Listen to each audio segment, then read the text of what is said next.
This little tutorial is one of my favourite tools, and that's the forearm hammer. If you hit with a hammer fist, that's absolutely fine, but we're predominantly aiming from the base of the wrist all the way up the elbow. But if we're talking accuracy here, about this chunk of your forearm.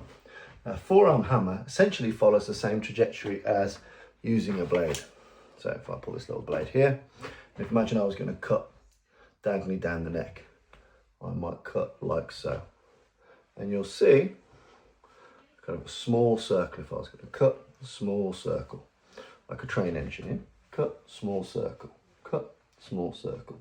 So we want this elliptical pattern, but with the same energy that you might put behind, say, throwing a ball or a javelin. If you were going to throw a ball or a javelin, you'd step forward with your lead leg, you'd kind of give yourself a bit of a marker, and you'd go.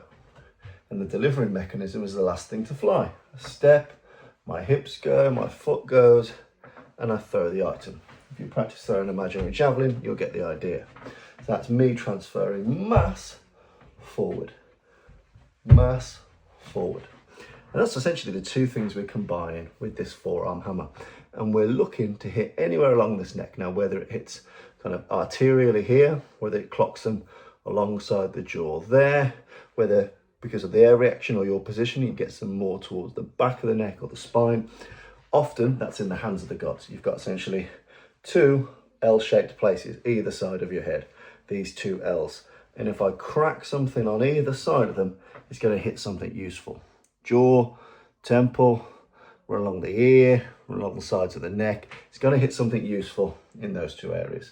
So your forearm hammer is essentially using your hands, all your usual fence-based methodologies. And what you're looking to do is fire that shot around and down and reset it, because it might take more than one. So you may end up with super slow-mo, 1, 2. It may get to a point, 1, 2, where you're now too close, and you might decide to throw an elbow as a third. But let's focus on the forearm hammers for now. 1, 1, 1, and then move your feet with it. 1. So you don't just want the arm power, ideally. You really want to sink that body weight at the last motion. Sink the body weight into the shot, cycle it, sink it again. Here, into those L areas. So here.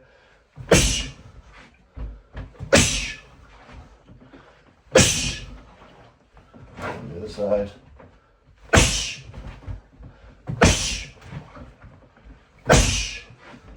Making sure that you wrap it with all the right deception, dialogue, distraction, all that wonderful stuff. But yeah, absolutely super powerful tool on you at all times. Doesn't over concern itself with what it's hitting. It's quite instinctive, but I'd say if you're practicing them, the two kind of core skills to get you in the right position: blade work, cut, retract, and the idea of athletic, throwing the ball, throwing the javelin, so that when you do, after using your fence, throw the shot, it's got the right energy behind it. But yeah, forearm hammers, I love them.